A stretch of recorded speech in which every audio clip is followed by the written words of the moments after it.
একটু দেরিতে হলেও বোর্ড দেখা দেখি আমিও শুরু করলাম ব্লগিং। সালামু আলাইকুম মানব জাতি, কেমন আছেন আপনারা? আশা করছি ভালো আছেন। আজকে সকাল সকাল ঘুম থেকে উঠেই গ্যালন হাতে নিয়ে চলে গেলাম আমাদের ওয়াটার বুথ থেকে পানি আনতে।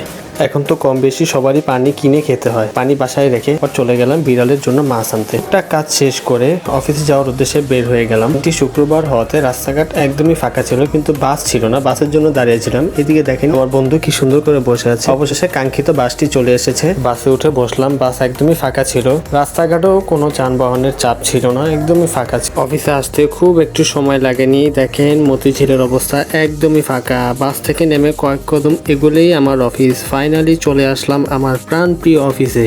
অ্যাটেন্ডেন্স দিয়ে ঢুকে পড়লাম আমার সেকশনে। ডিউটি হওয়াতে সেকশনের স্টাফদের সংখ্যা খুবই কম, কিন্তু অফিসের নিয়ম অনুসারে হলিডে কারো না কারো উপস্থিত অবশ্যই থাকতে হবে, এটা বাধ্যতামূলক। যাই হোক, যুদ্ধে নামার আগে নিজেকে প্রস্তুত করে নিচ্ছি। ডেস্কে বসতে না বসতে অলরেডি যুদ্ধ শুরু হয়ে গিয়েছে। রমজান মাস হওয়াতে কাজের প্রেশার কিছুটা বেশি। কাজ করতে করতে কখন যে ইফতারের সময় হয়ে যায় সেটা বুঝতেই পারিনি। ইফতার নিয়ে এসে ডেস্কে বসে ইফতার করে নিচ্ছি। ইফতারের সময় বাসার কথা খুবই মনে পড়ে। যারা আসলে বাইরে ইফতার করে তারা বাসায় ইফতার না করার কষ্টটা কি সেটা বুঝতে পারে। ইফতারের পরে এক কাপ চা খেলাম, চা খেয়ে আবারও কাজ শুরু করলাম। দেখেন সবাই কত কষ্ট করছে। এই কাজগুলো আমরা অবশেষে সম্পূর্ণ করেছি। সম্পূর্ণ করার পর বাসায় যাওয়ারও সময় হয়ে গিয়েছে। বাসায় চলে যাচ্ছি, খুব টায়ার্ড। যেতে যেতে আমার ওয়াইফের জন্য দুটো তার ফেভারিট খাবার নিয়ে নিলাম। এদিকে বাসায় এসে বাবুকে যখন দেখি তখন আমার সব ক্লান্তি দূর হয়ে যায়।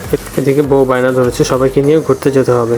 অবশেষে ঘুরতে চলে গেলাম আমাদের বাসার পাশে অসংখ্য রেস্টুরেন্টের সমন্বয় এট দ্য টেবিলে। আব্বু যেতে পারেনি আনফরচুনেটলি, তার কাজের মধ্যে ফেসে গেছে, তাই আব্বুকে খুব মিস করতেছি। এদিকে ডিনার অর্ডার করে দিলাম, সবাই খাওয়ার জন্য অপেক্ষা করতেছে। ফাইনালি চলে এসেছে খাবার। আম্মু এই খাবারগুলো খুব একটা লাইক করে না, উনি বলতেছে বাংলা খাবারই নাকি ভালো।